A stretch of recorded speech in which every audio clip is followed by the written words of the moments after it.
some of the Democrats. It's just by initials: JFK, LBJ, FDR. Well, we didn't do that with Jimmy Carter. What is Jimmy Carter's middle name? I have no idea. He's Jimmy. That's all. The grinning president.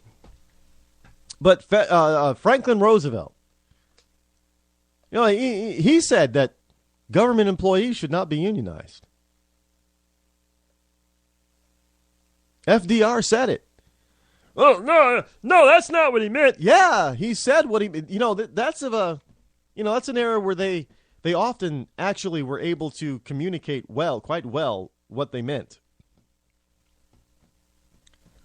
And FDR was of a time in this country where pronunciation and dictation when speaking in public was highly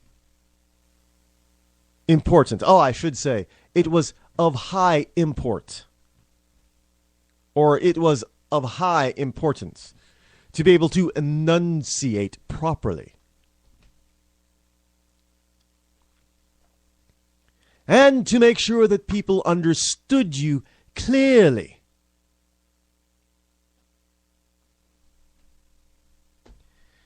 Today, we get people that they say something, and then a couple of days later, you try to call them out on what they said, and they go back and they come back at you. I didn't say that. But yeah, you did say that, and we got it on tape. You want to hear it? Well, that's not what I meant. Well, then say what you mean. Well,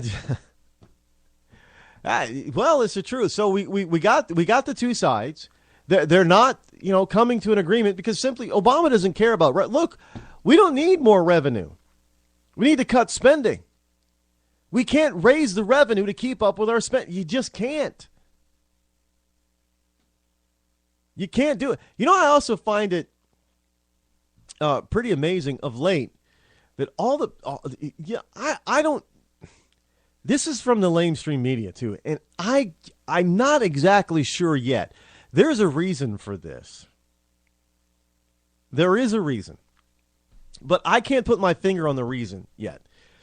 But most of the news photographs that are taking pictures of Obama now are not taking pictures of Obama at his best.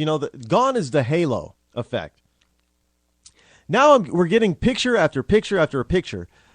Obama looks either disgusted or just plain evil all the time. It seems like he's giving you the evil eye when he's, and when he's talking.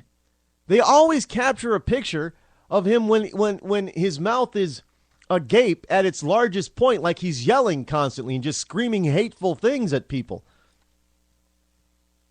I mean, we used to get the smile, the halo effect. They'd make sure that they get the sun or moon right behind his head. It looks like a halo, or they'd put him in front of a wreath or something. They'd make sure that they'd angle that camera shot so we get this godlike image.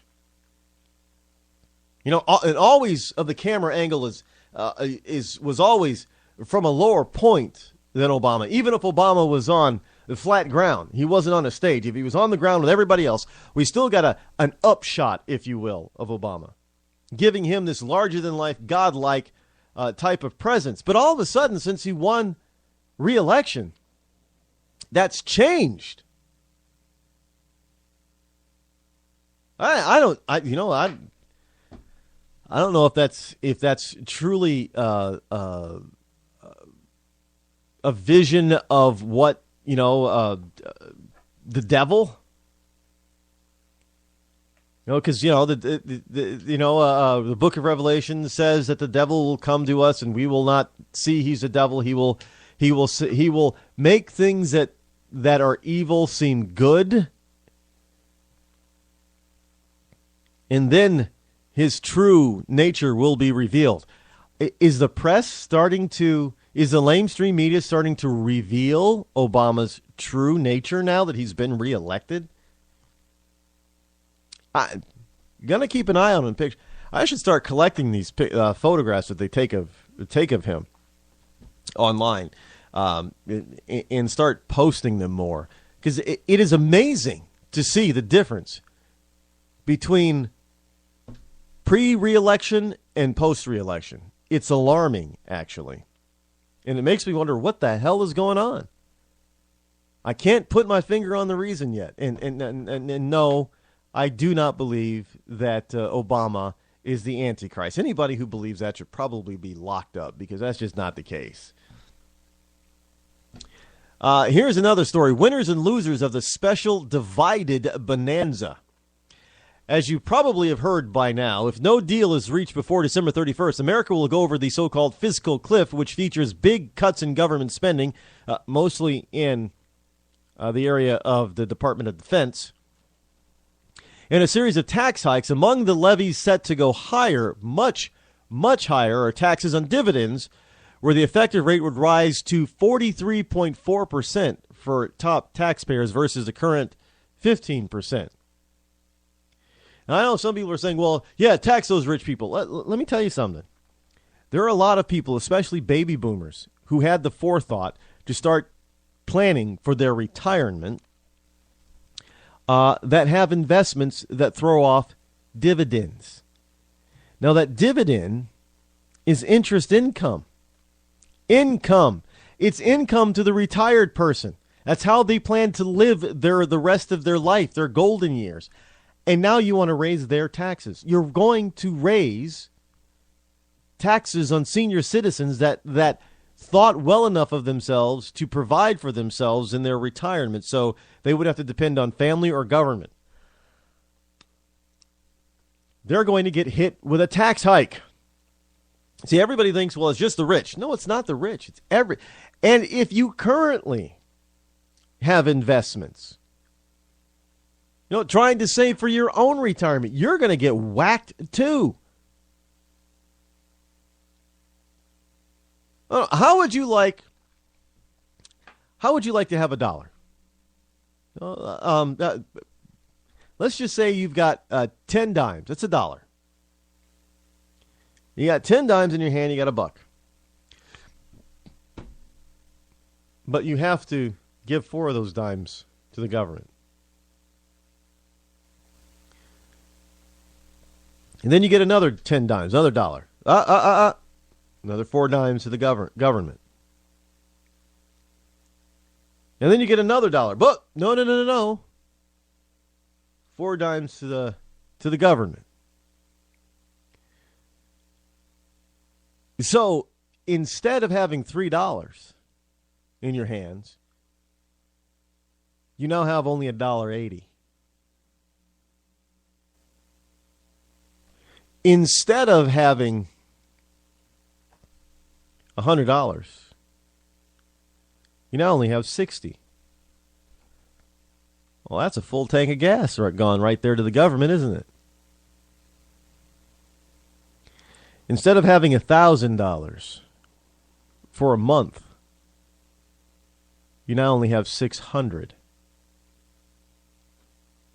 Where once you thought your rent or mortgage payment was taken care of with that $1,000, now you're behind the 8 ball. Why? Not because of anything that you did, not because you overspent, but because the government just decided they're going to take more of your money. Understand that, folks. That's what it is. It's a government decision to take more of your money.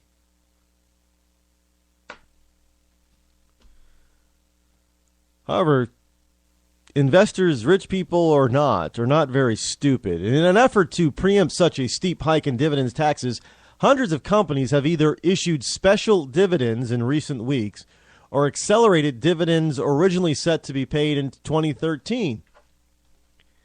The special dividend bonanza has been a huge windfall for some corporate insiders, notably company founders such as Oracle's Larry Ellison, who saved a staggering $77 million in taxes by taking a dividend this month rather than next month.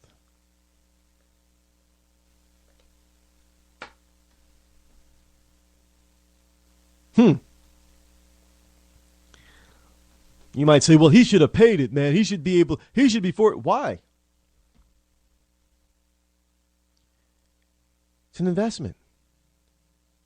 Look at all those wonderful people who are not rich who've invested in dividend companies, dividend-paying companies. I understand Apple's going to start paying dividends.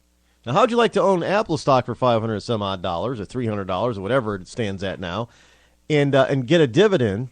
I mean, you got to pay out that cash. What's it? You know, you got to.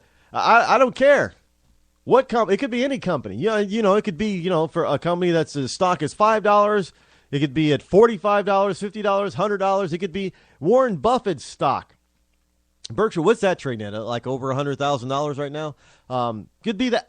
It's still your money that you are putting forth. You're investing it so it earns you money.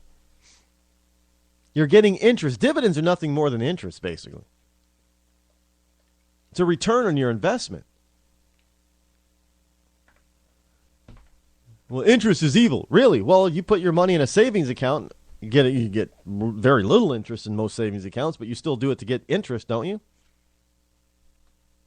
Yes, you don't turn it down, but think about this. The interest in your savings account, if you earn, what is it, $600 worth of interest or so? I don't remember what the floor is. You're going to have to pay 43% of that in taxes. Pretty nice, huh? Thank the government for that, yeah? What are they going to do with the money? Waste it? Oh, and here. I'll probably have to wait for after the break in order to get to this next loophole in the tax code. You're not going to believe this, but hey, there are some people out there who believe that taxes should be changed. Well, I don't have a problem with that. I think that's probably a good idea. We should probably change definitely should change the way our tax code is written because it's overburdensome, it's cumbersome, it's huge, and we should change our tax code. But there are some people out there who think that the tax code should be scrapped and changed for a wealth tax. Not an income tax, a wealth tax. I repeat, not an income tax, a health or a wealth tax. Now, what does that do? It means that if your net worth is $100,000, then you pay your taxes on that $100,000. Now, for a lot of people, their net worth is really tied up in their homes. And if they were smart, they've been paying down the mortgage on the home. So now they have a lot of equity locked in the home, but they want to be able to tax that. It's not income. You won't necessarily have the funds to pay it, so you're going to have to sell your assets. You're going to have to lose your wealth in order to pay taxes. Folks, and they think that this is going to hurt the rich. Well, let me tell you something. The rich are not stupid. They're going to dump assets before such a tax hits. And not only that, but you folks out there that have any kind of collectible that has any value, it's going to lose its value overnight because nobody's going to be willing to buy something that they're going to be taxed on when they don't have the cash to pay for the tax. Property taxes will fall through the basement. Property values will fall. Oh, but they don't care. Why? Because it's all about sticking it to the rich people. Let me tell you something. Everything flows from the top down and from the bottom up. What affects one American eventually affects us all. You want to overtax the rich? Let me tell you something. The rich are not going to be the ones that hurt the most. It is always going to be you and I, the middle class.